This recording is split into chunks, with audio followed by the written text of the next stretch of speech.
Avengers! Hello,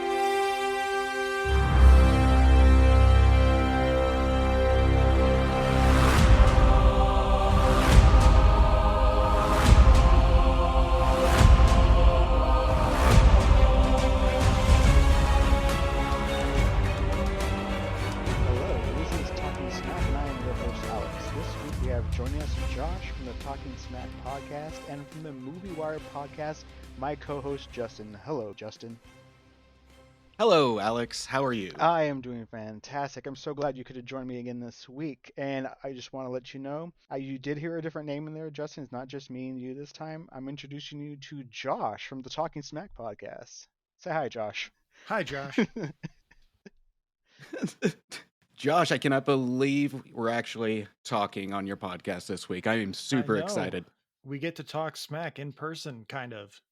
So this week, everyone, we are going to do a Oscar pool. Now, Josh is the one who came up with this idea to have us compete against each other to see who is the best at picking either what we consider the favorite. So Josh, why don't you explain the rules of how this thing is going to go? Thank you, Alex, for allowing me to be on your wonderful show. You're welcome. So, what we're going to do today is we are going to kind of rapid fire through the categories and just kind of give our pick. But we will have, let's say, 2 explanation cards. So, if there's one category where we feel like we need to justify what we're about to say or justify the pick that we've made, we get to have like 60 seconds of uninterrupted explanation time and then a quick little discussion, and then we'll move on to our next picks. And then at the end of all the picks, which, having gone through this, it's really weird that the Academy doesn't put the Best Picture nominee as the last one. It's like right in the middle. And then there's all the like technical awards that they try to hush up. But at the end of all this, we will sit down and just have a quick little discussion of why'd you pick that one? What, that's weird. Even though we may have had an explanation for it, but maybe we want to dive a little deeper. But we're going to try and keep this around like 30, 35, 40 minutes at most. It should be a fairly quick listen, but them's the rules. Any questions? No questions Oh, here? I actually meant that for the audience, and then we're just going to ignore them and go right Oh. into it. But what if I had questions? Jeez. All right, first category up for discussion, well, up for picks, is lead actor. Justin, why don't you give us yours? This one is going to be my biggest one I'm waiting for, and it's going to be Brendan Fraser. What about you, Josh? I'm going Brendan Fraser as well. As am I. This is going to get really boring if we don't start yelling at each other. Actor in a supporting role. I'll lead it off. Ki Wan. That's who I want. What about you, Josh? Same Ki Hui Kwan. Justin? The same goes Ki Hui Kwan. Leading actress. Josh? Michelle Yeoh. Justin? Oh, here we go. Kate Blanchett. And I'm going to Michelle Yeoh. First, I'm going to raise my hand. So I think we should change the rules a little bit. We need to do it where everyone gets 2 explanation cards and basically one of us raises it. Cause like this one, I really want to know Justin's explanation for Kate Blanchett in this category. So I think we'll do it that way instead of everyone just kind of getting to pick and choose which one they have to explain. Okay, I'm down for that. And I kind of knew between you guys that I would have to explain this one. So Kate Blanchett, I've gone through both Michelle Yeoh and Kate Blanchett numerous times in their performances. This one is, when it comes to Tar, it is a very complex role. It's a very complex screenplay. And the way she can execute it when it comes to playing this maestro with the dynamic that she has with her co-stars and have that dry but subtle sense of power really shines in this role. And to me, this one is one of her best performances. And with Michelle Yeoh, I will not be disappointed if she takes home the Oscar on it. But these two are neck and neck. And as we saw from BAFTA, numerous award shows, these two are going to be the 2 in the running. But Kate Blanchett's going to be a little bit over for me. So she just squeaked by Michelle Yeoh. I think the physicality of what Michelle Yeoh brought to Everything Everywhere All at Once, I think that puts her over for me. And not to get too political, but the Oscars are all about politics lately. Right. It makes sense that they would give it to the minority actress as well. especially with the whole she's the first openly identified Asian woman to be up for the award. Yeah, I totally agree with that too. When it comes to these two, they're great powerhouse performances, and each one's going to add a little uniqueness to it. But this one was a tough one for me. So for actress in a supporting role, on the count of three, let's all give our picks and see if we say anything different. 1, 2, 3. Angela Angela Bassett. Angela Bassett. All right, let's do the same thing for best animated feature. 1, 2, 3. Guillermo del Guillermo Toro's del Toro's Pinocchio. I didn't know if we were going to say the whole thing, so I just went Pinocchio. I wasn't sure either, so I went with the longest one possible just to throw everyone off. You know, I'm just going to announce cinematography versus the 1, 2, 3 thing. We all picked All Quiet on the Western Front. Now we finally get into some interesting things. Costume design. Justin, what do you got? This one I had to rethink a couple after our last conversation, but at the end of the day, I'm going with Elvis. Mr. Josh? I'm going with Babylon. And I'm going Black Panther Wakanda Forever. I will raise my hand now. Josh, why the hell Babylon? Same here. I'm going with Babylon because the Academy loves to stroke its own cock, and Babylon is all about Hollywood, so it's got a La La Land feel for me, where it's just gonna stroke itself because that's the one award this movie can win.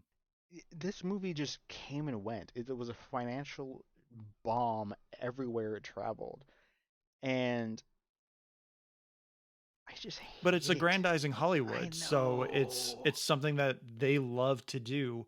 Like, there's no reason La La Land should have won Best Picture the year it won Best Picture, but because it's all about an homage to the Hollywood that was, it won, and that's what I feel like this is as well. Yeah, well, I'll agree that Babylon will take away something. I don't know if it'll be costume design, because if you look at the movie, in my opinion, is the first 20 minutes is where you see that costume design really shine and show off its overconfidence. And just for the record, I counted Alex's call since he was the first one to say it. So Alex and I both have one explanation card left. Justin, you have two. Sweet. Directing. Josh, what do you got? I have Everything Everywhere All at Once. Justin? The Banshee of Inisherin. And I have Everything Everywhere All at Once. I'm saving mine.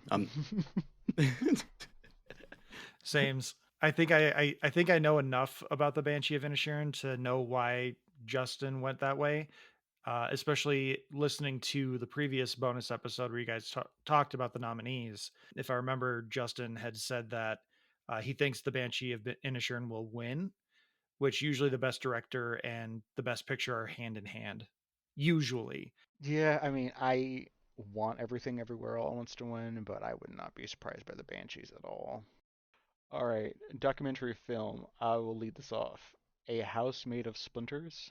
Then Justin Fire of Love. and Josh. I went with Fire of Love as well, just because it's the only documentary I have seen. I have not actually watched this yet. I have just seen that Fire of Love is heavily advertised on Disney Plus. All right. Documentary short film. Justin. I went with Stranger at the Gate. I went with Stranger at the Gate. What did you go with, Josh? I went with How Do You Measure a Year? Then we have film editing. I'll lead this off with Top Gun Maverick. Justin. Everything, Everywhere, All at Once. Mr. Josh.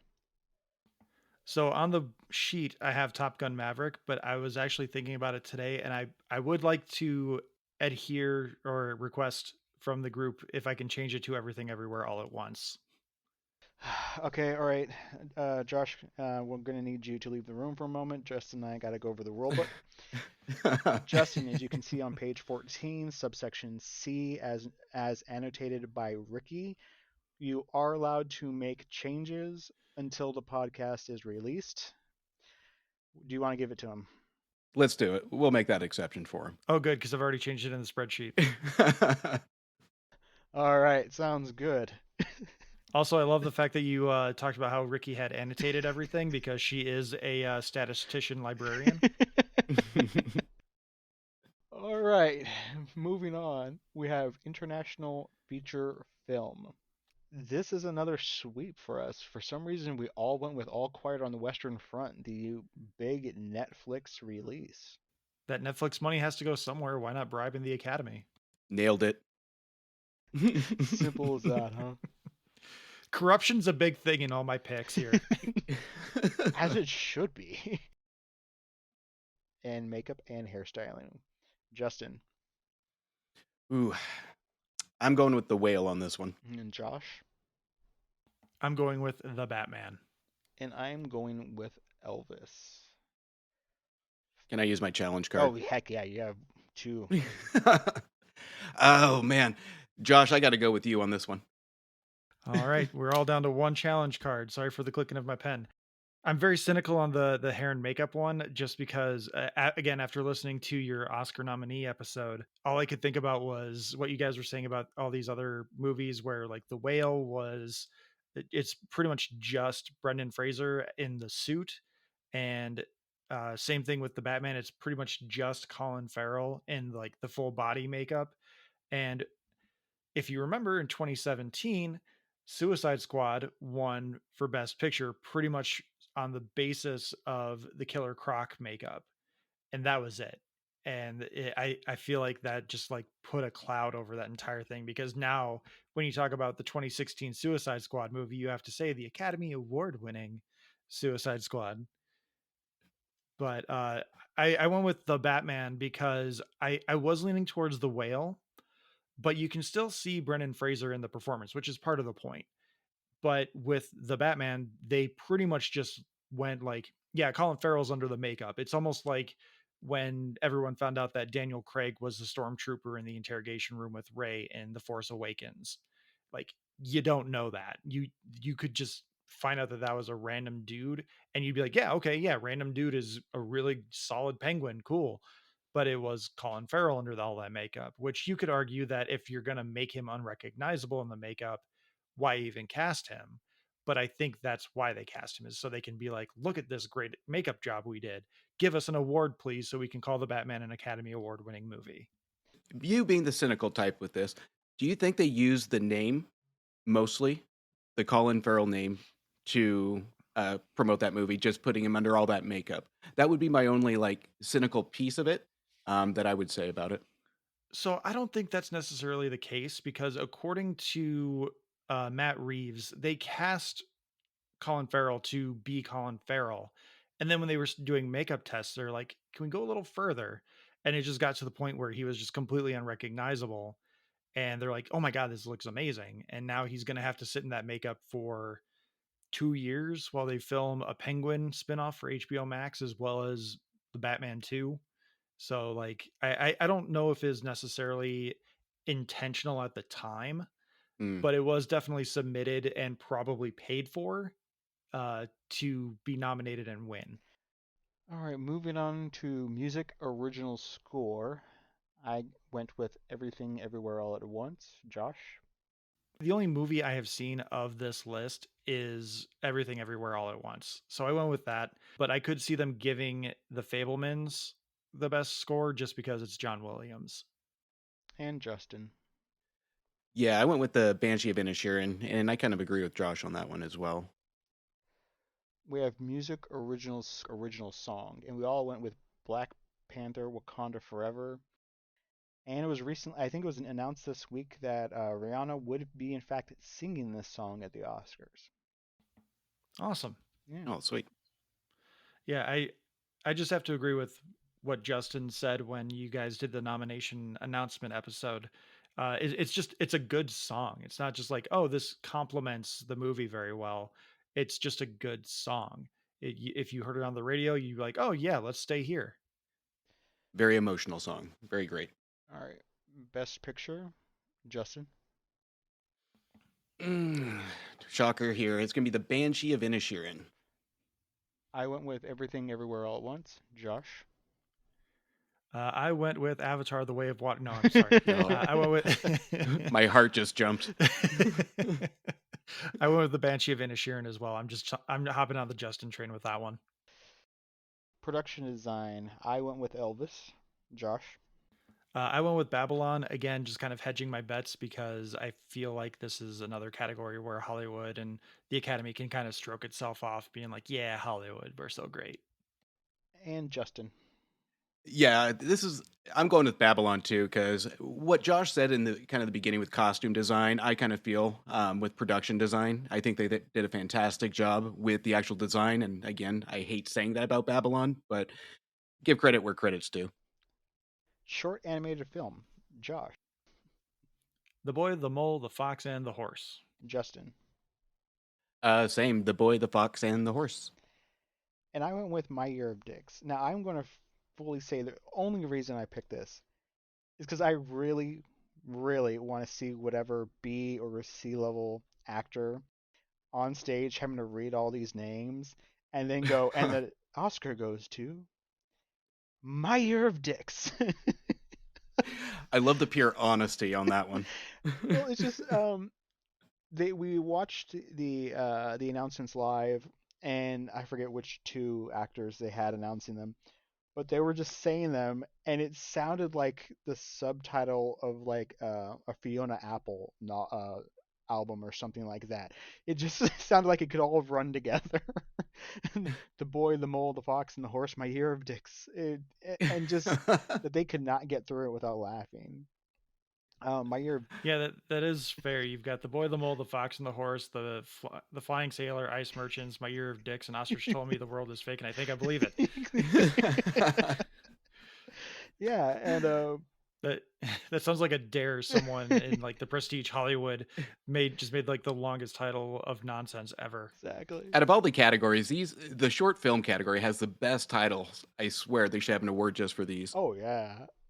Um, My Year of Dicks is now on Hulu, and I still can't bring myself to watch it because it is a movie about a teenage girl trying to lose her virginity.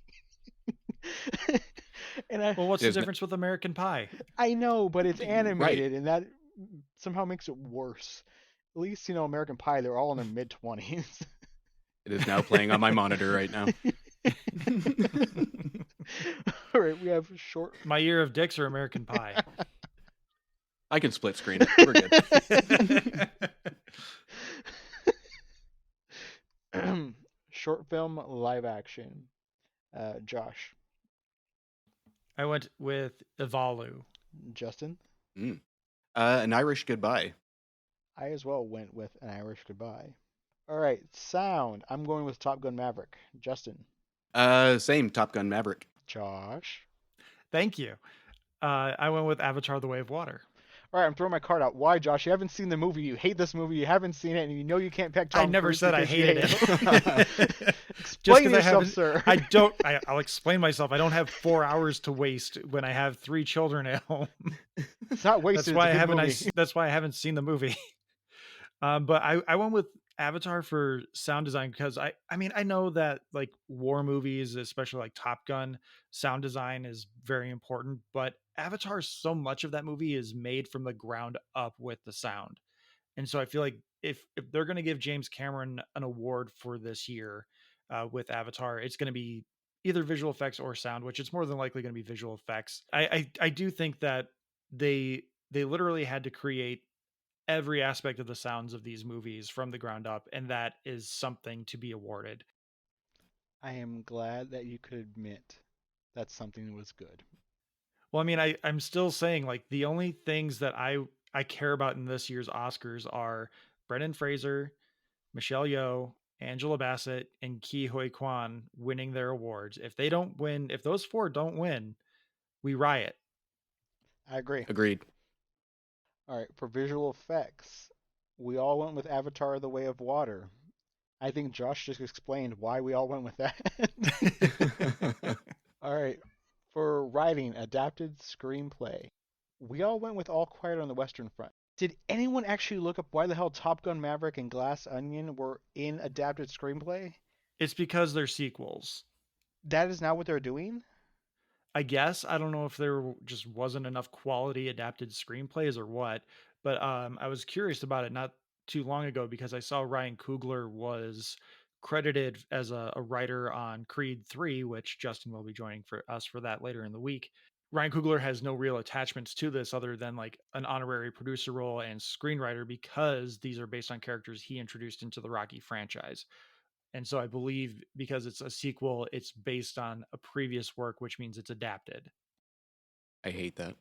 I hate the sequel put into the adaption category. That will drive me nuts. Yeah, I don't like it either. I completely understand what you explained and the reasoning, but that is stupid as hell. Welcome to the Academy Awards. So I'm gonna play my last card, just because we gotta get rid of these cards. So Justin, you have one left, and I'm gonna say, Justin, why did we pick? Why did we all pick All Quiet on the Western Front as the best adapted screenplay? This one I think was the most challenging, and again, take the sequels out of it. You'll have what, 3 movies I think it is that would qualify. But this one has been not only from a novel, but redid over and over again over the years. And this is one that was actually not in English as it goes to its original source. And I think it was brilliantly done when it comes to focusing mostly on the characters in the environment versus just the war aspect of it. I think it was a nice little change with a lot more detail in the characters versus what we've seen before. I haven't seen the movie, so I agree wholeheartedly. And finally, writing original screenplay. Leading this off with, I went with Everything Everywhere All at Once, Josh, I went with Everything Everywhere All at Once, hoping for that sweep. and Justin. The Banshee of Inisherin, and I will use my final card. I'm going to use it on Josh because Alex, I already got your input on this. Two rocks having a silent conversation with each other, a heartfelt silent conversation with each other. That's all I need to say about this. I'm sorry. No, there. Oh, good God. Obviously, there's so much more that goes into what makes an original screenplay and what makes a screenplay award worthy. And it just Everything Everywhere All at Once is so bombastic. It's heartfelt, it's crazy, it makes no sense, but it makes perfect sense all at the same time. And I can't think of a movie that, if they're not going to win Best Picture, which again I don't know, I don't think they will, because to Alex's point, it's not necessarily a movie that the Academy likes to award the big prizes to. So I feel like a screenplay award is where the Academy will go. But I just think there's enough of like absurdities in this movie and just the way they adapted it. I mean, hot dog fingers and um, transitioning between realities and timelines and multiverses. It just it's a beautiful movie, given that it's like pretty much an action comedy drama and just like all the blending of all those genres. It all starts with the screenplay, and I think that is where this will win, is because it is just that mishmash of everything that just becomes something beautiful. Yeah, I do love the ideas, and you make some great points on the ideas, the concepts. All that's very unique. But I think what's really going to hold this off from a win is really going to be the actual dialogue. It has some great moments in it, but I think there's a couple other movies that have just a little bit of edge over the idea, and with a little bit more substance. The Academy does like their dialogue. They do. They like their words. I am shouting in a very emotional way. Please give me my award. Anyway, those are our Oscar picks. And now we're gonna go off on tangents. Elvis is such a weird movie. I'm actually surprised this got as many nominations as it did. It's one of those, they're putting it in there. Um, take out, uh, God, I'm brain farting right now. Uh, Tom Hanks. no. Oh my God. Austin Butler. Director boy. Yes, thank you. Yeah, Austin Butler. Yeah. Thank you. Austin Butler. Oh man. Austin Butler. Take him out of it. I mean, he was the only real Oscar worthy thing in this movie, in my opinion. Mm-hmm. But this one was so oddball. Then we take a movie like The Whale, that gets what, 2 nominations. And to me, that was a better picture than what Elvis was when it comes to Oscar worthy. Yeah, I mean, I like Elvis, but I mean, Josh and I dissected, and you and I dissected it a bit when we were talking about stuff. I don't think it is the director's best film, but it No. is sitting with me in a weird way. Like every once in a while, like there's just a few moments in that film with Austin Butler that I'm like, I kind of want to rewatch that again. Like when he is doing the gets tricked into going to Vegas and he's working with the band the first time, and you really see Elvis like, okay, this is what I want to do. And then I occasionally think back to just the last moments with him and Priscilla Presley before when he gets, it's right at the end of the movie, he's about to get on the plane and stuff like that. I really, it, there's so many good little moments. If Tom Hanks wasn't in that movie, I think I would enjoy it about 80% more. Yeah, I was gonna say, like, that movie does stay with me in a weird way, but it's only because of Tom Hanks. I see him in my nightmares. Just that gargoyle makeup job. Yeah, I didn't know anything about the Colonel. Like, I just knew the Colonel was Elvis's manager forever because like every Elvis impersonator is like, "Oh, thank you very much, Colonel," and Yeah. they just, Yeah. I was just like, "Okay, the Colonel, yeah." And then he starts talking in this weird German Southern American accent. I'm like, "What the fuck is this?